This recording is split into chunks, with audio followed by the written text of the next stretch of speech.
नमस्कार बंधुरा आमी आबारो फिरे एसेছি आरो একটি নতুন পর্ব নিয়ে। আজকের এই পর্বে আমরা আলোচনা করতে চলেছি এমন কোন তিনটি কাজ যা আপনার সকালে ঘুম থেকে উঠে করা উচিত ঈশ্বরকে খুশি করার জন্য। শুরু করার আগে বলে রাখি বন্ধুরা, এরকম ধরনের নানা রকম ভিডিও এই চ্যানেলে আগে থেকে আপলোড করা রয়েছে, সেগুলি চাইলে দেখে আসতে পারেন এবং চ্যানেলটিকে অবশ্যই করে সাবস্ক্রাইব করুন। তো চলুন আর দেরি না করে শুরু করা যাক। আজকের পর্বে আমি বলতে চলেছি কৃষ্ণের শিক্ষা অনুসারে এই তিনটি কাজ কি কি। বন্ধুরা, কৃষ্ণ তার জীবনে অনেক শিক্ষা দিয়ে গেছেন। সকালে ঘুম থেকে ওঠার পর ঈশ্বরের নিকট আত্মসমর্পণ করার পদ্ধতিও তিনি শিক্ষা দিয়ে গেছেন। আসুন কৃষ্ণের বাণী থেকে অনুপ্রাণিত হয়ে তিনটি কাজ দেখি যা আমরা সকালে ঘুম থেকে ওঠার পর করতে পারি। প্রথম কাজ হলো জপ করুন। ভগবদ্গীতা গ্রন্থটি জপের গুরুত্বের কথা বলে। জপ হলো ঈশ্বরের নামে নিবেদিত মন্ত্র, পবিত্র শব্দ বা শব্দগুচ্ছ জপ করা। সকালে শান্ত মনে জপ করলে মনে শান্তি আসে এবং ঈশ্বরের সান্নিধ্য অনুভব করা যায়। জপের বিস্তারিত আপনার মনের মতো একটি মন্ত্র নির্বাচন করুন। কিছু জনপ্রিয় জপের মন্ত্র হলো শিবের মন্ত্র যদি আপনি জপ করতে চান তাহলে ওম নমঃ শিবায়। যদি আপনি কৃষ্ণের মন্ত্র জপ করতে চান তাহলে তা হলো হরে কৃষ্ণ। অথবা আপনি সব রকম মন্ত্র যা আপনার মনে রয়েছে তা আপনি স্বচ্ছভাবে একত্রেও একসাথেও জপ করতে পারেন, তাতে কোনো বাধা নেই। শান্ত পরিবেশে আরামে বসুন, চোখ বন্ধ করুন বা একটি নির্দিষ্ট বিন্দুতে দৃষ্টি স্থির করুন। মন্ত্রটি নিঃশব্দে বা মৃদু স্বরে উচ্চারণ করুন। মন্ত্রের অর্থ ভালোভাবে বুঝে নেওয়ার এবং জানার আগ্রহ দেখান এবং চেষ্টা করুন। আপনি যদি চান জপের সংখ্যা রাখার জন্য জপমালা, প্রার্থনার মালার গুটি ব্যবহার করতে পারেন। দ্বিতীয় যে কাজটি আপনার করা উচিত তা হলো প্রকৃতির উপাসনা করুন। কৃষ্ণ সর্বব্যাপী, ঈশ্বর সর্বব্যাপী এবং তাই তিনি প্রকৃতিতেও বিরাজমান। সকালে ঘুম থেকে উঠে এবং ওঠার পর সূর্যের আলো, গাছপালা, সবুজ ফুলের সৌরভ দেখে ঈশ্বরের সৃষ্টির সৌন্দর্য উপলব্ধি করুন। কিছুক্ষণ নিঃশব্দে বসে প্রকৃতির শান্তিতে মমলীন হন। প্রকৃতির উপাসনার বিস্তারিত। বাহিরে যান বা জানলার বাহিরে তাকান। সূর্যোদয়, দোল খাওয়ানো গাছ কিংবা গান গাওয়া পাখি, প্রকৃতির যে কোনো কিছু যা আপনাকে বিস্মিত করে সেটাই লক্ষ্য করুন। নিঃশব্দে ঈশ্বরকে প্রাকৃতিক জগতের সৌন্দর্য ও সমৃদ্ধির জন্য কৃতজ্ঞতা জানান। তৃতীয় যে কাজটি বলবো তা হলো সাহায্যের মনোভাব গড়ুন। কৃষ্ণের শিক্ষা অনুসারে নিঃস্বার্থ সেবা অত্যন্ত গুরুত্বপূর্ণ। সকালে ঘুম থেকে ওঠার পর আজকে কিভাবে কাউকে সাহায্য করা যায় সেই চিন্তা করুন। এই ইতিবাচক মনোভাব নিয়ে দিনটি শুরু করুন। কৃষ্ণের বাণীতে সাহায্যের মনোভাব।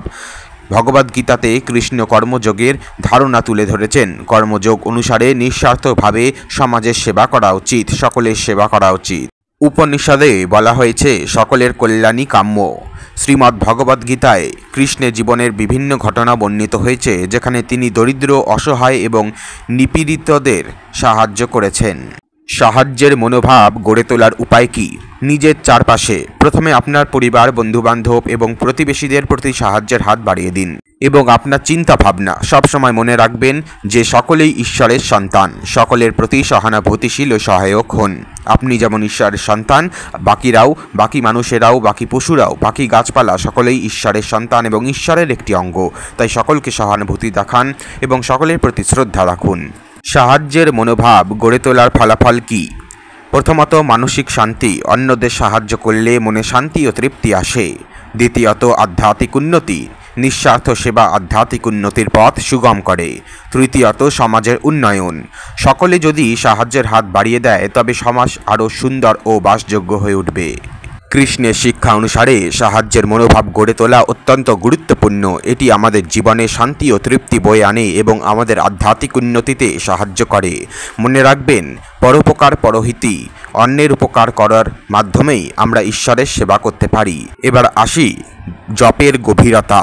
মন্ত্র নির্বাচন। আপনার আধ্যাত্মিক গুরুর পরামর্শ নিন অথবা এমন একটি মন্ত্র নির্বাচন করুন যা আপনাকে শান্তি দেয় এবং ঈশ্বরের সঙ্গ অনুভব করতে সাহায্য করে।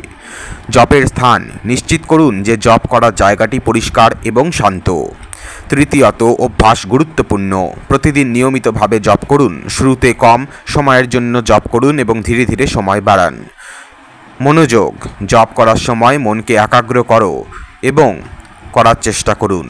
মন্ত্রের শব্দ ও অর্থের ওপর মনোযোগ দিন।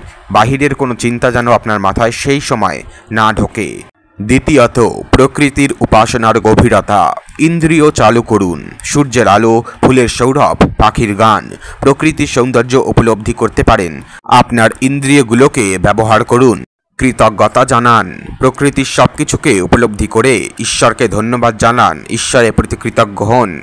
প্রতিশ্রুতি, পরিবেশ রক্ষার জন্য কিছু করার প্রতিশ্রুতি করুন। এমনকি ছোটোখাটো পদক্ষেপ যেমন গাছ লাগানো বা জল সংরক্ষণ পরিবেশের ওপর ইতিবাচক প্রভাব ফেলতে পারে, এবং এটি করার মাধ্যমেও আপনি ঈশ্বরকেই সেবা করছেন। সাহায্যের মনোভাব গড়ে তোলার গভীরতা। অসুবিধা খুঁজুন। আপনার চারপাশে কোথাও কেউ অসুবিধায় আছে কি না সেদিকে খেয়াল রাখুন। এমনকি ছোটোখাটো সাহায্য যেমন বাস স্টপে বয়স্ক মানুষকে জায়গা ছেড়ে দেওয়া বা রাস্তা পার হতে সাহায্য করা ও অন্যের উপকারে আসতে পারে। সীমাবদ্ধতা স্বীকার করুন। সবসময় সবার সাহায্য করা সম্ভব নাও হতে পারে, তবে আপনার সীমাবদ্ধতা স্বীকার করুন এবং আপনার সাধ্যমতো সাহায্য করার চেষ্টা করুন। সকলকে উৎসাহ করুন এবং আপনার উৎসাহও বজায় রাখুন। ঈশ্বরের প্রতি সহানুভূতি দেখান, ঈশ্বরকে ভক্তি দেখান, ঈশ্বরের প্রতি সশ্রদ্ধা রাখুন এবং ঈশ্বরকে যদি বিশ্বাস করেন ঈশ্বর অবশ্যই আপনাকে আশীর্বাদ করবেন। আজকের জন্য এ পর্যন্তই বন্ধুরা, দেখা হচ্ছে পরের ভিডিওতে। অবশ্যই করে চ্যানেলটিকে সাবস্ক্রাইব করুন। সুস্থ থাকবেন, ভালো থাকবেন, ধন্যবাদ।